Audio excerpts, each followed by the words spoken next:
nasional tentu saja. Ya. Di sisi lain, kita juga melakukan akurasi yang namanya validitas. Apakah kita mengukur sudah benar? Nah, mengukurnya ini disesuaikan dengan berapa banyak jumlah sampel yang akan kita ambil. Ya. Berapa pertanyaan yang kita ajukan. Dari situ kita akan tahu bahwa pertanyaan dan juga kuesioner ini memiliki akurasi yang cukup baik.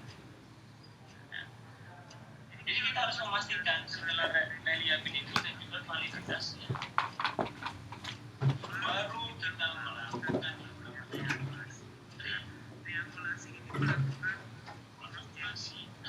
triangulasi ketika melakukan checking.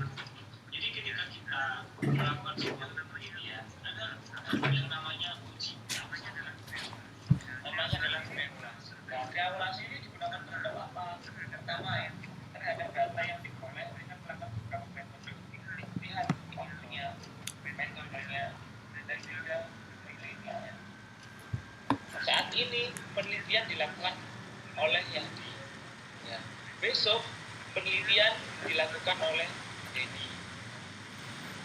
Dari situ nantinya Dedi bisa mengetahui bahwa pendekatan yang dilakukan ini sudah sesuai dengan apa? Mencoba untuk mensinkronkan dengan beberapa hal tersebut. Dari nantinya bisa dilihat. Kemudian akurasi dari metode penelitian itu ada yang namanya sampling error. Bagaimana perbedaan antara hasil sampel dan juga parameter populasinya. Hal ini terjadi apabila kalian mengambil metode yang namanya pilihan ya, adalah random sampling. Antara populasi ya, mahasiswa sosiologi agama dengan mahasiswa prodi hadis misalnya.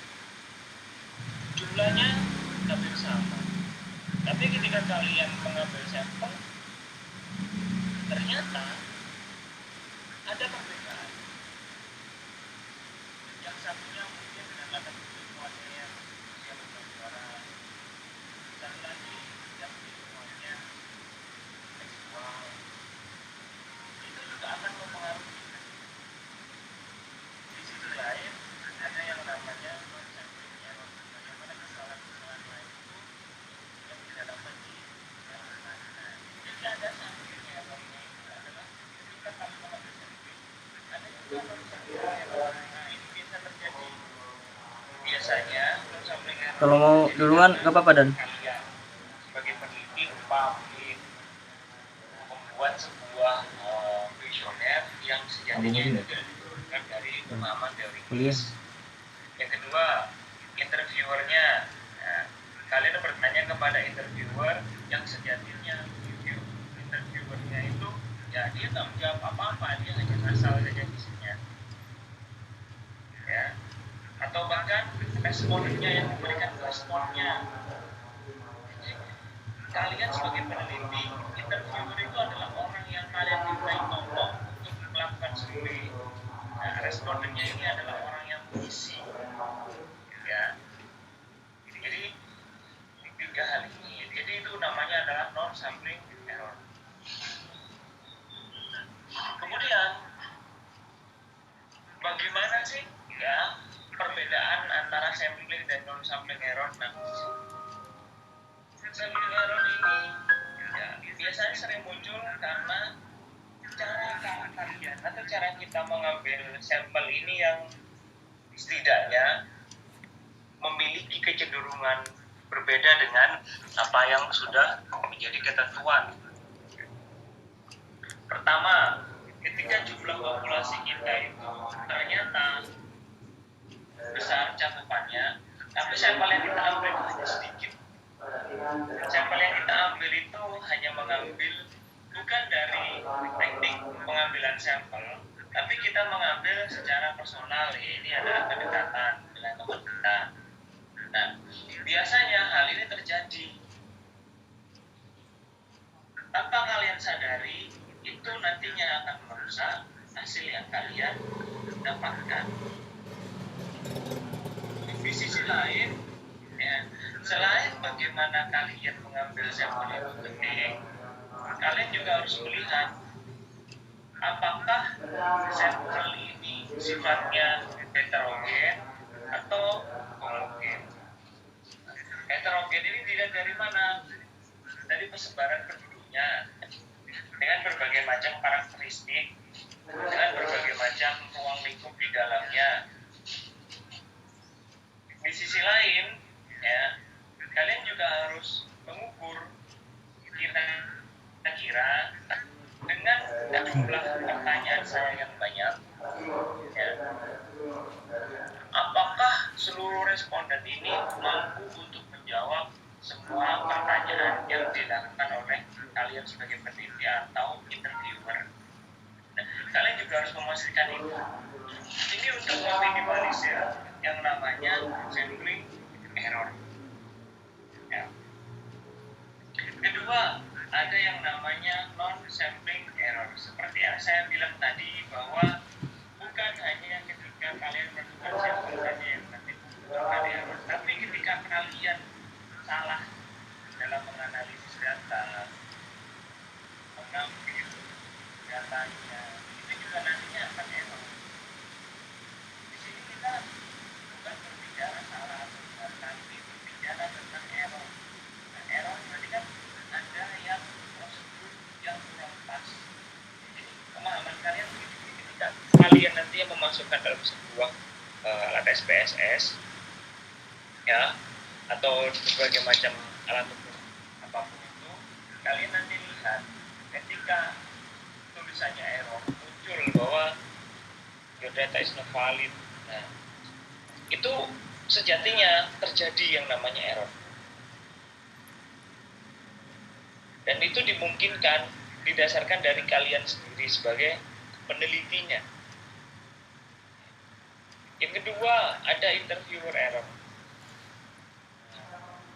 Mungkin pada saat kalian memberikan informasi kepada orang-orang yang kalian bantu, ada satu atau dua individu yang dia tidak bisa menggambarkan bagaimana cara melakukan wawancara yang benar, bagaimana orang tersebut salah mencatat hasil responden. Ini bisa kalian cek juga bahwa sejatinya data itu juga berpengaruh, dan juga dipengaruhi oleh hal tersebut. Yang ketiga, jelas respondennya, kemampuan tidak menjawab, ya. Ketika ditanya dia bilangnya apa, kemudian dia menjawab yang lain, masalahnya apa, kayak gitu. Apalagi kalian bertanya kepada orang-orang yang senantiasa dia itu tertutup orangnya, dia nggak mau menerima pertanyaan orang lain, bahkan dia tidak mau menjadi responden. Nah, itu juga nantinya akan berdampak pada sampling error itu sendiri. Jadi ketika kalian melakukan survei, pastikan baik-baik, ya. Yang pertama, kalian tentukan, saya ini akan mensurvei berapa wilayah. Dari wilayah tersebut, kalian tunjukkan kira-kira RT atau RW mana yang akan menjadi sampel. Jangan lupa, kalian juga harus melihat heterogenitasnya, biar nanti tidak ada kejenuhan data. Kalau data itu jenuh, jawabannya sama semuanya, hasil kalian juga pasti akan ditebak, bisa mudah kalian ketahui tanpa harus kalian memasukkannya dalam alat statistik. Jadi gitu. Jadi kalian harus mencari populasi yang pas dan juga turunkan dalam sebuah sampel yang heterogen, jangan homogen. Nah, ini bagaimana hubungan relasi antara expected error dengan sample size. Nah, ini kan sampling errornya. Ini adalah kurva sampling errornya. Ini expected. Kira-kira ya ekspektasi kalian itu seperti apa, dan juga besaran sampel. Di sini menunjukkan bahwa semakin ya, lihat ya, semakin besar nantinya non sampling errornya ini kemungkinan bisa terjadi. Semakin besar sampelnya. Karena apa? Interviewernya ketika melakukan wawancara mungkin kelelahan terlalu banyak. Kalian sebagai peneliti kadang juga lupa memperhatikan faktor-faktor yang sejatinya itu muncul ketika sampel itu banyak. Itu juga harus kalian lihat. Nah, di sisi lain, kalian juga membutuhkan biaya banyak hingga akhirnya lupa kalau kalian ini belum bayar fotokopi, sedangkan kuesioner kalian itu sudah disebar banyak orang. Itu juga kalian harus lihat, ya, dan harus dipahami juga bahwa bagaimana ya, expected error dan juga sample size ini juga memiliki pengaruh yang masing-masing. Tingkat errornya ini seperti apa? Yang enak nantinya adalah kalian tetap memiliki jumlah sampel yang stabil, ditentukan dari yang namanya populasi. Jadi kalian menentukan sampelnya itu ambillah yang stabil. Stabil dalam artian itu bisa kalian jangkau dengan populasi yang juga tidak terlalu banyak. Tinggal kalian pilih saja nanti apakah kalian menggunakan margin of error-nya lebih dari 5% ataukah kurang dari 5%. Ya, ini sesuai dengan kemampuan kalian masing-masing. Bagaimana caranya mengambil sampel yang ideal?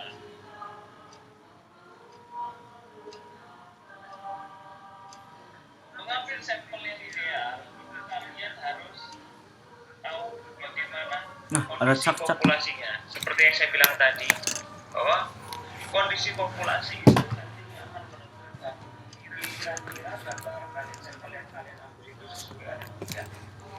Karena sampel yang akan kalian pilih itu nantinya ketika kalian tanyai akan menggambarkan kemungkinannya nantinya.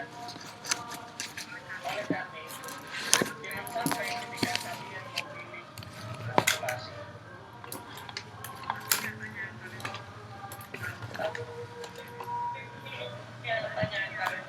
dan ini nyatanya tidak memberikan dampak pada penelitian kalian. Justru penelitian kalian itu ya sudah harus menggunakan sampel yang lain. Nah, ini bisa terjadi.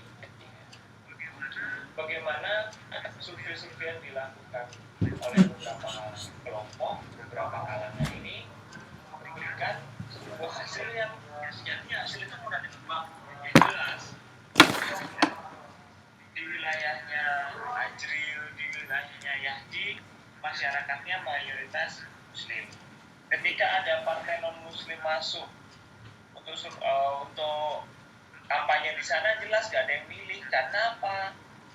Mayoritas di sana Muslim, jelas ya akan dipilih adalah partai yang antara belakangnya juga Muslim juga. Jadi kan sudah jelas. Halo.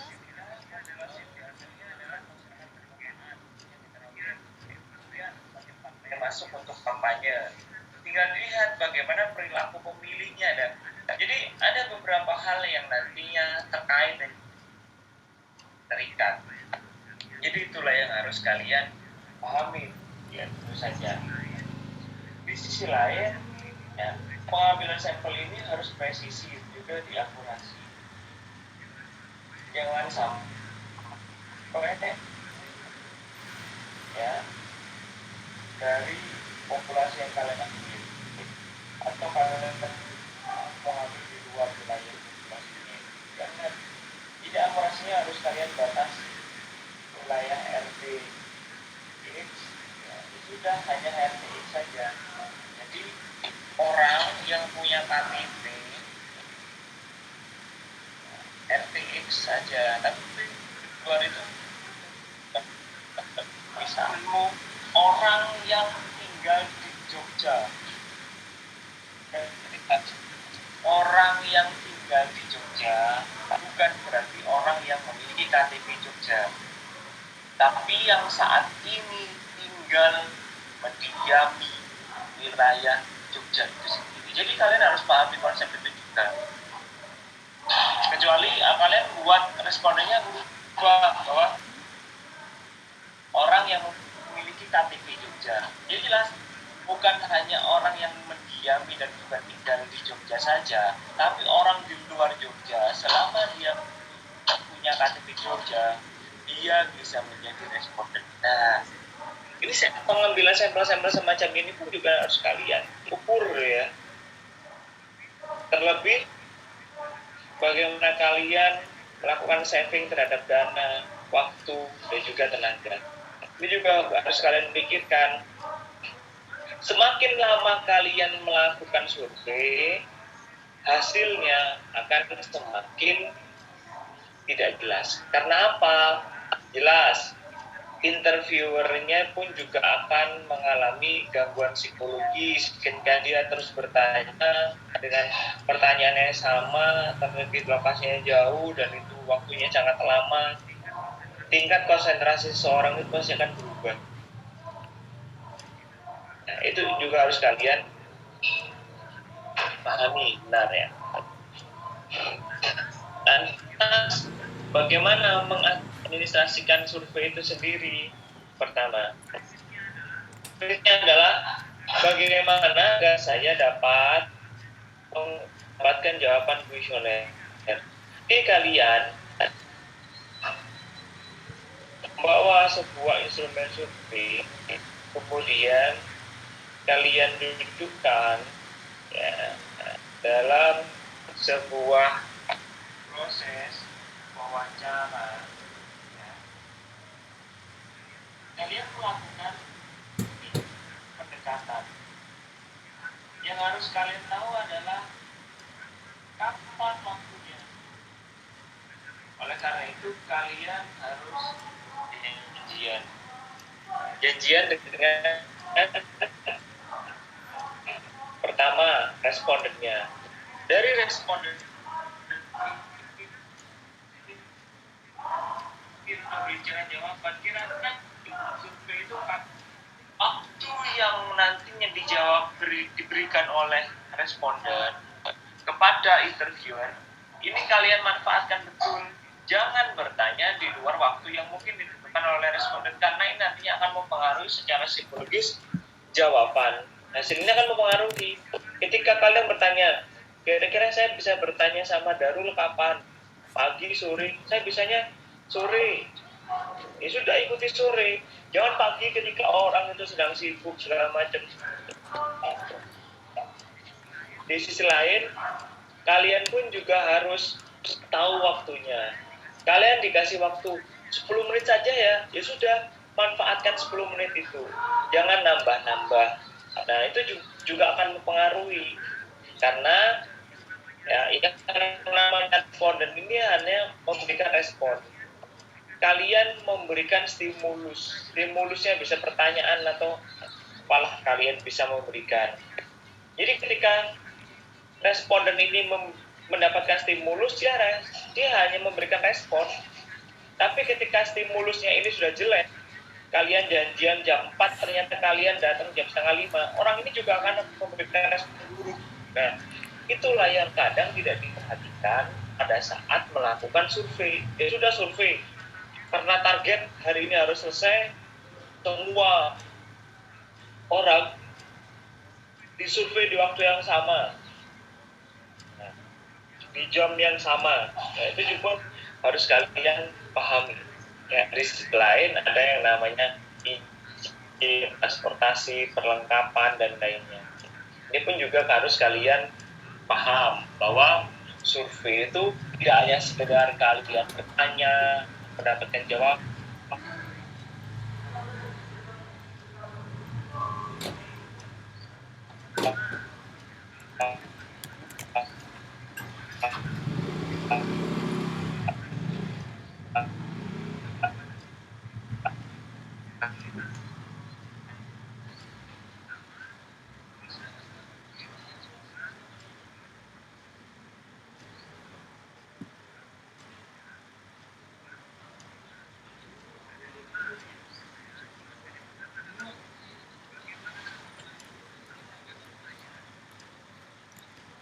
Oleh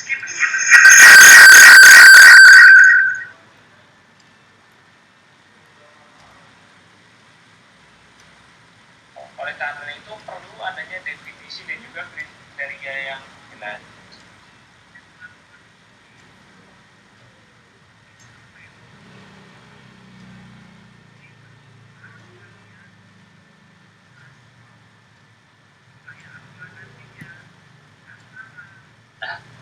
Satu responden dengan responden yang lain itu memiliki perbedaan dan jawaban. Meskipun toh bisa saja nanti sama, tapi ketika kalian sudah melakukan akurasi dengan pas, jawaban itu pasti dimungkinkan akan bisa berbeda. Nah, jawaban berbeda inilah yang akan mempengaruhi hasil survei kalian.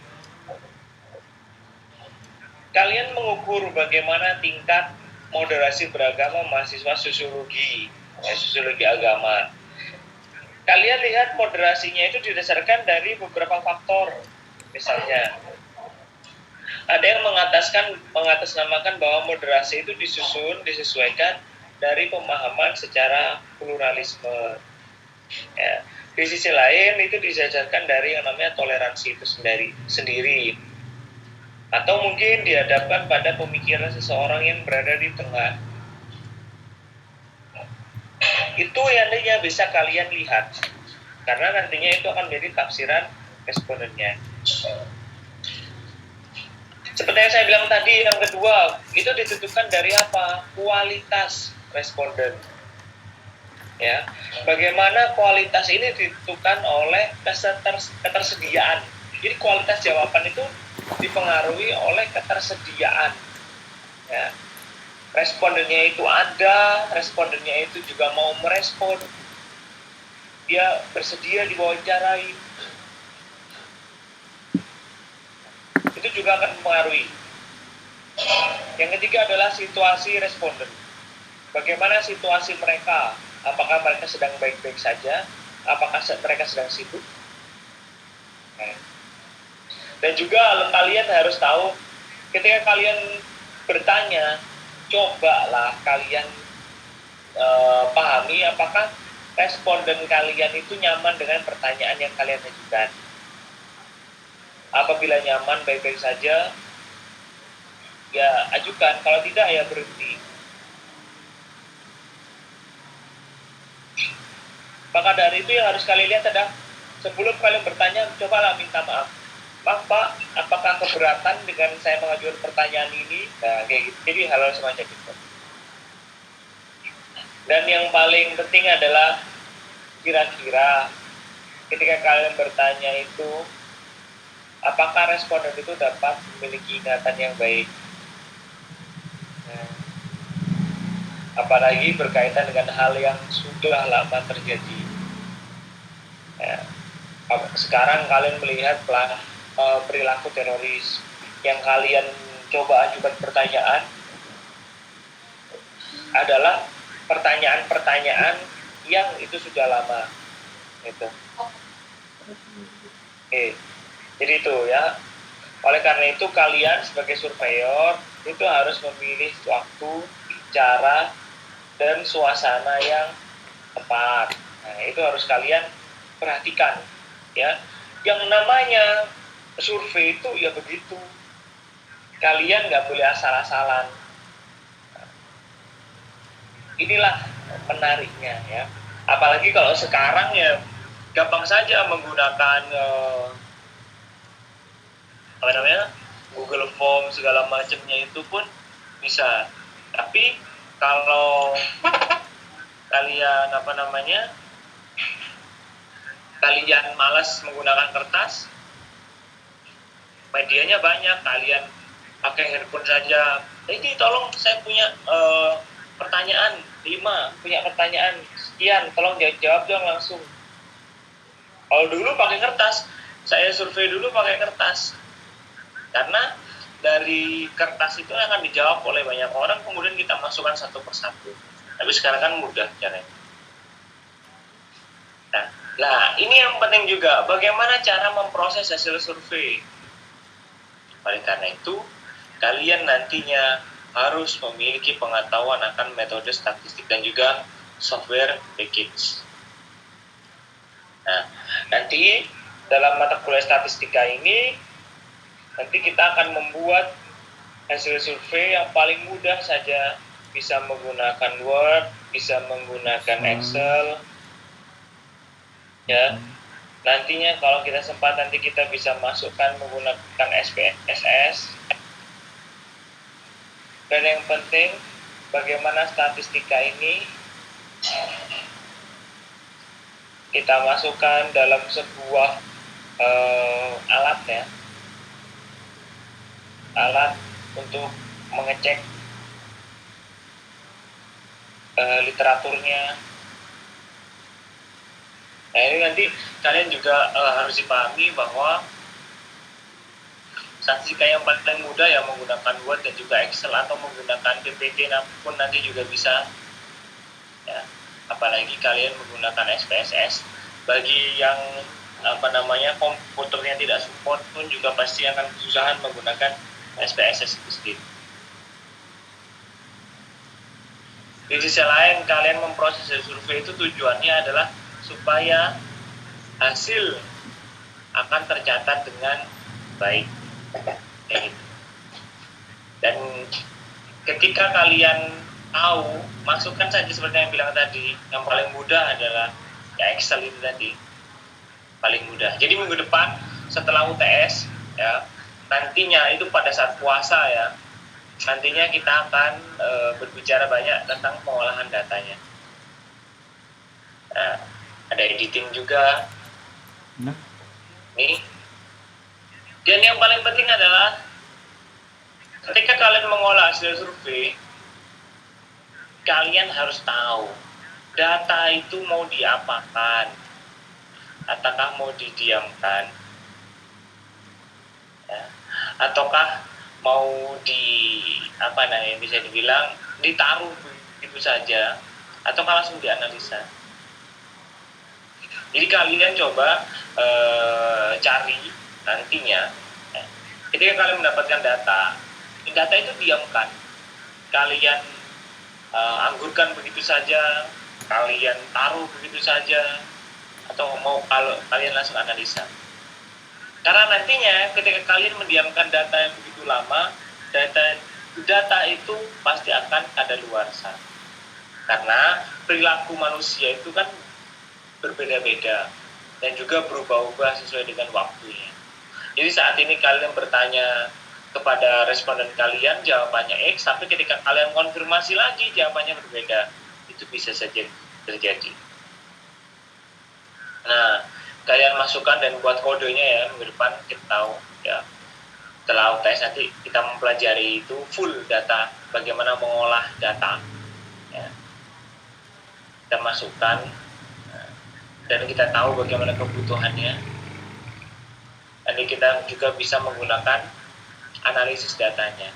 Nah, ini adalah salah satu kelebihan metode survei.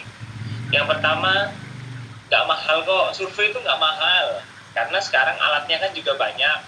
Ya, kalian paling mudah saja menggunakan Google Form, Zoho, SurveyMonkey, atau beberapa hal yang lain lah kalian bisa. Atau kalian coba pakai kertas saja, kemudian difotokopi, diisi oleh orang lain, dan kalian tinggal memasukkan data saja. Dapat dilakukan dalam waktu yang cukup singkat. Kalian bisa sehari melakukan survei. Ketika survei itu kalian sebar, kalian minta tolong relasi kalian, jaringan kalian. Nah, kan dapat menentukan karakteristik dari responden yang begitu besar. Nah, jadi bisa saja nanti kalian sebar angket, siapapun boleh boleh mengisi nanti, tapi respondennya kalian pilih, itu bisa. Fleksibel, jelas. Pertanyaannya pun nanti bisa kalian buat dengan cara yang mudah. Ini akurasi data dapat dicapai dengan mudah juga. Jadi akurasinya kan ketepatannya tinggal masukkan dari alat-alat saja kalian sudah tahu.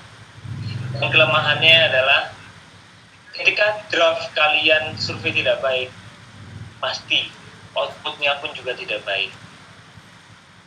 Ya. Apalagi sulit didapatkan data yang akurat jika penelitian mengharuskan responden untuk mengingat-ingat.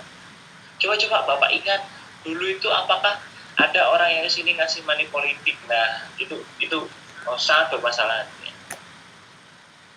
Nah, seperti yang bisa saya bilang tadi kan, kesalahan bukan hanya respondennya, interviewernya. Bagaimana penulisan hasil survei itu sendiri? Tentu saja ini disajikan dalam topik komponen bagaimana laporan penelitian kalian. Ya. Di laporan penelitian kalian itu nanti kalian akan tahu, ya. Kalian akan tahu bagaimana skripsi itu. Ya. Hasilnya nanti bisa ini ada draft, ini ada diagram, ada begini. Ada banyak hasilnya nanti. Ada paling banyak survei itu pasti ini diagram lingkaran. Untuk mengetahui bagaimana persentasenya 30%, 20%. Kalau ini kan bagaimana tingkat pengaruhnya. Ini tuh. Ini ada beberapa bacaan dari yang saya ambil. Nah, ini contoh ya, close question. Ini saya ambil dari beberapa survei ya. Close, pertanyaan tertutup. Apakah terjadi perubahan luas area penanaman padi dalam 3 tahun terakhir? Nih. Jawabannya kan 2. Ini adalah skala. Ya atau tidak. Jika iya, kalian tanyakan. Jadi ketika tanya, Pak, kira-kira terjadi perubahan luas penanaman padi nggak 3 tahun ini? Oh iya Mas, kira-kira terjadi peningkatan atau pengurangan Pak dari hasil panen masyarakat? Oh peningkatan. Nah kalian cetak. Ketika ya, ini jangan kalian beritahukan, tapi kalian tanya tapi secara tertutup, disamarkan. Jadi kira-kira kalian tanya, tapi pertanyaan ini kalian tunjukkan, dan pertanyaan ini jangan. Dan kira-kira tanya aja lagi, kira-kira alasannya apa Pak ya? Nah responden ini kan memberikan jawaban, kalian tinggal centang saja. Apabila ada peningkatan itu digunakan untuk apa aja? Untuk beli lahan lagi Mas. Jelas membeli. Untuk sewa lahan lagi Mas. Untuk bagi hasil Mas. Nah, jadi hal-hal semacam itu namanya adalah close question. Ya. Kalau open ended ya sudah. Apa yang terjadi? Apakah terjadi perubahan luas area penanam padi pada 3 tahun terakhir? Ya, orang itu suruh ngisi. Jawabannya, ya, karena harga pupuk murah, ya, harga sewa lahan juga murah. Nah, jadi kalian jawabannya ini bisa secara deskriptif. Apabila pertanyaannya itu terbuka. Oke, dari sini ada yang ditanyakan, silakan. Ada yang mau bertanya, silakan. Banyak yang tertarik mau menggunakan metode survei nantinya untuk penelitian skripsinya.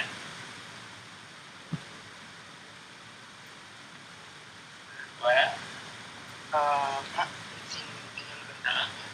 Tadi pada bagian-bagian awal Bapak menjelaskan bahwa maksudnya hasil jika pertanyaan ini ditanyakan pada suatu area populasi akan sama pada area dari populasi yang lainnya. Itu maksudnya bagaimana Pak?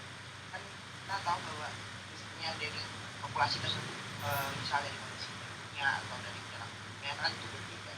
Itu tadi di awal-awal kenapa materinya seperti itu gimana ya Pak? Saya mohon dijelaskan di bagian sini. Terima kasih.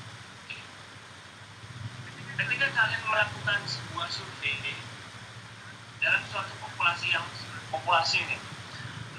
yang sama, ya, bagaimana akurasi kuesioner kalian itu, akurasi datanya itu nantinya bisa terlihat dari hasil yang kalian dapatkan. Ketika kalian tanya, misalnya Firman melakukan survei, udah ketahuan hasilnya A, B, C, tapi ketika survei itu dilakukan oleh Yahdi, ternyata hasilnya itu, ya, sangat jauh berbeda dan tidak masuk akal.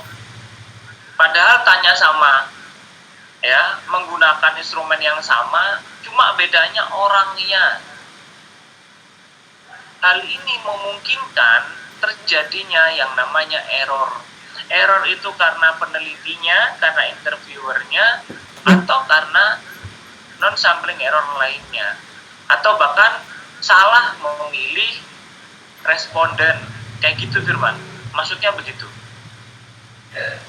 Baik Pak, terima kasih. Oke. Ada yang lain, silakan.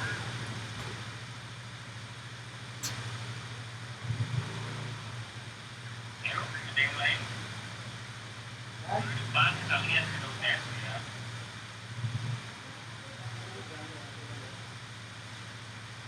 Apa yang ditanyakan? Silakan.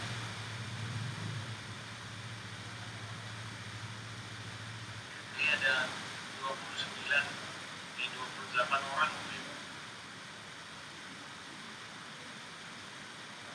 Ya, ada yang ditanyakan? Kalau enggak saya yang tanya. Gimana? Gimana?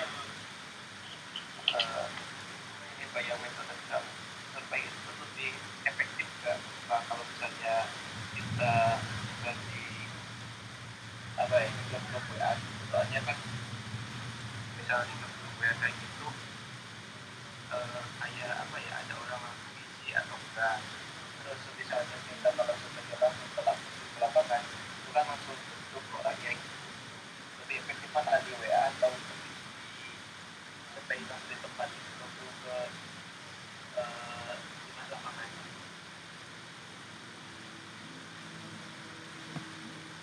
Oke. Lebih efektif mana? Tentu saja survei secara langsung dengan menggunakan kertas, tanya, dan kita revisi, dan juga survei secara digital. Biasanya akurasinya pun berbeda. Ya. Tingkat akurasinya pun berbeda. Yang pertama, bahwa survei digital dengan survei secara langsung itu berbeda secara psikologis. Yang pertama, bisa saja pada saat melakukan survei digital orang itu iseng saja, ya sudah, saya iseng saja lah, saya isi. Yang kedua, bisa jadi dia misinya tidak sesuai dengan apa yang kalian ingin berikan datanya. Itu bisa jadi asal, nggak serius, atau bahkan dia misi hanya sebagian.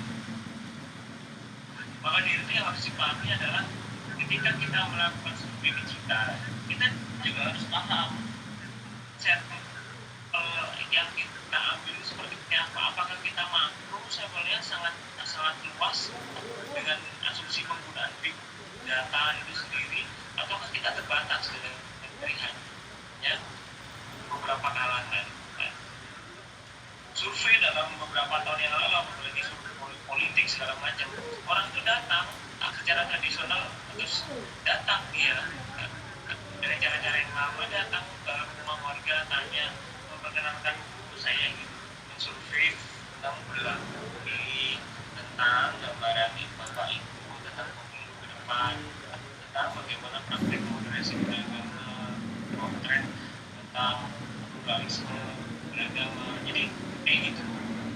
Nah, apabila secara langsung itu mungkin nantinya, ya, bisa saja orang itu kalau dia nggak mau jadi respon, dia kan nggak bisa. Tapi kebanyakan ketika survei langsung itu, ya, enaknya kita nantinya bisa mendapatkan data yang mungkin di luar dari apa yang kita tanyakan, dan itu bisa kalian analisa juga secara kualitatif. Makanya metode survei ini bisa kalian gunakan dalam dua penggunaan data. Bisa secara data kuantitatif berdasarkan instrumen anketnya, ya. Data kualitatif itu didasarkan dari bagaimana kalian mendapatkan informasi di luar jawaban-jawaban yang kalian butuhkan yang terisi dalam kuesioner kalian. Kayak gitu. Ya, Pak. Soalnya salahnya gitu kalau misalnya ada kuis dari aku kasihnya itu ke brand itu satu bawahnya itu masih panjang gitu. Soalnya itu kan lama-lama juga memang psikologis orangnya juga beda-beda sih, ada yang ada yang beda lah isi gitu jawabannya. Salah gitu. Kayak gitu. Itulah yang kadang membuat kalian pernah mengisi survei yang begitu panjang nggak? Pernah sih Pak, kalau yang isi aplikasi itu panjang sampai beberapa menit lanjut gitu. Nah, kayak gitu jenuh nggak? Kalau menurut sih itu sih Pak, Tinggal memilih pilihan. kalau misalnya panjang-panjang kayak gitu, soalnya kan ya baca dulu, pikir dulu, terus jawab si pilihannya itu sampai ada 4 gitu. Kok banyak ini, ada suara ini. Ya, ketika kamu jenuh, apa yang kamu lakukan? Ya dipercepat Pak. Dipercepat kan biasanya ngasal kan? Iya, ya itu makanya ada nah kelemahannya. itu yang terjadi. Kadang ada yang diiming-iming hadiah, katanya anjir, hadiahnya nggak seberapa. Kadang nggak diiming hadiah, kadang kita nggak dapat. Oke, 50k. Jadi hal semacam itu. Ya, kalian aja merasakan. Jangankan kalian, interviewernya aja yang tanya dengan pertanyaannya begitu banyak saja, kadang mereka lelah, jenuh. Maka dari itu, ya, kalian menjadi surveyor itu biasanya kan ada tarifnya. Per kuesioner misalnya ditarifkan harganya 8.000, ya sudah. Ya, Darul ya dapat 10 kuesioner ya lumayan dapat 80.000. Software package itu adalah softwarenya. Jadi contohnya ya ada SPSS, ada Excel, Word, atau alat yang lainnya, ada Fast Viewers bahkan. Jadi kayak gitu. Jadi minggu depan setelah UTS nanti kita akan mencoba satu persatu melihat. Jadi ketika kalian menggunakan data kuantitatif itu ya mudah, menarik karena tinggal masukin datanya saja. Ada yang lain silakan. Pak, izin bertanya Pak. Gimana? Terkait apa tadi kuesioner terbuka dan kuesioner tertutup itu Pak, kan beragam ya Pak kuesioner itu. Di antaranya kan yang sering digunakan tadi kuesioner terbuka, kuesioner tertutup. Biasanya kuesioner terbuka itu kan responden itu apa ya, bebas menjawab gitu kan, dengan jawabannya sendiri, dengan kalimatnya sendiri. Kuesioner tertutup itu kan tadi itu apa ya Pak, tinggal memilih pilihan dari jawaban yang telah disediakan atau bagaimana Pak? Itu bedanya itu fungsi dan tujuannya itu agar apa Pak, kuesioner terbuka dan kuesioner tertutup itu? Oke, terbuka itu memungkinkan bahwa penggunaan data yang kita miliki itu ya ada dalam jawaban dari respondennya. Seperti yang saya bilang tadi, kuesionernya terbuka. Ya sudah, apa yang kuesioner tanyakan dan hasil responnya seperti apa, catat semuanya. Tapi ketika tertutup, simpel saja, kalian bisa menggunakan skala. Nah, skala inilah yang nantinya bisa kalian masukkan ke dalam sebuah unit analisa. Tapi ketika kuesionernya itu terbuka kan kadang orang kasih jawaban kan begitu banyak. Ya, jadi kalian harus pilih sendiri. Tapi ketika tertutup, ya kalian tanyakan seperti tadi, apakah Bapak atau Ibu ya merasakan peningkatan hasil produksinya menjadi seorang petani? Ya, tidak. Oh iya, turunkan. Ketika jawabannya iya itu turunkan. Apa saja faktor yang mempengaruhi? Nah, kalian nemu jawaban di sana nantinya. Jadi rumusan masalah pertama dan kedua saya akan jawab. Sama ketika kalian mengambil judul, bagaimana bentuk perilaku keagamaan mahasiswa sosiologi agama? Tentunya. Kemudian pertanyaan kedua, apakah faktor-faktor yang mempengaruhi terjadinya perubahan perilaku keagamaan? Nah, kayak gitu. Jadi kan itu kan kelihatan. Oh, orang itu perilakunya kenapa, kemudian alasannya apa? Jadi itu bisa dimungkinkan untuk muncul. Kayak gitu ya, Di. Berarti kalau pusat tertentu tidak bisa menggunakan ketika menggunakan Google Form. Bisa saja. Google Form itu bisa saja digunakan. Kan kalian tinggal buat. Caranya kan ada. Di Google Form kan juga ada caranya untuk membuat kuesioner tertutup. Dengan kalian membuat skala di bawahnya, ada pilihannya, bukan secara deskriptif, tapi secara skala, ya, linear atau tidak, itu ada. Hmm. Bagaimana membuat dan juga mengenai set.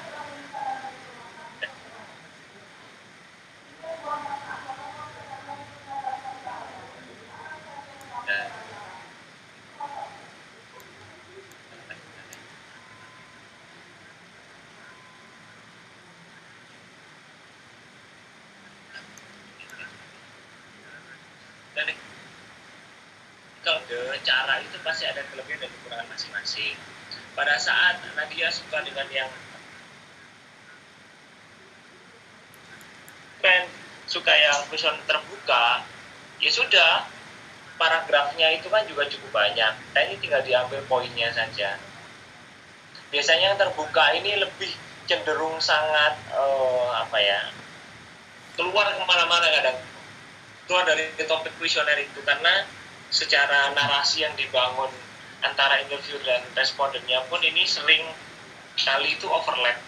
Jadi kadang kita harus mengarahkan lagi. Oh iya Pak, kembali ke kuesionernya ini. Kadang begitu. Oke, ya. Kalau begitu, setelah ini kalian bisa absen ya di e-learningnya masing-masing. Sertakan foto kalian, jangan lupa capture muka kalian. Kalian bisa absen sampai jam 10 tentu saja. Jadi jangan lupa mulai sekarang jam 8.30 sampai jam 10. Mungkin itu yang bisa saya sampaikan pagi ini ya. Kurang lebihnya saya mohon maaf. Minggu depan kita akan UTS ya. Jadi pelajari baik-baik ya. Bisa saja nanti minggu depan ya UTS-nya akan saya kenapa Firman? Firman mau tanya apa Firman ini? Bukan tanya Pak, mungkin hari ini dan beberapa pertemuan sebelumnya materinya belum di-share Pak, karena saya nulisnya tuh kayak nggak nyampe gitu di materi minggu lalu kan dengan materi kali ini kan sama, nanti akan saya share. Ini ada 30 slide. Kalau materi hari ini kan lanjutan dari minggu lalu. Beberapa materi minggu lalu pun juga sudah, tinggal nanti saya berikan nantinya. Oke, jadi minggu depan UTS ya, soalnya nantinya bisa terbuka dan juga tertutup nanti soalnya, jadi nanti tergantung situasionalnya saya buatnya. Oke, kalau gitu terima kasih banyak atas perhatiannya. Selamat pagi, assalamualaikum warahmatullahi wabarakatuh. Waalaikumsalam warahmatullahi wabarakatuh. Terima kasih Pak. Terima kasih Pak. Oke, sama-sama.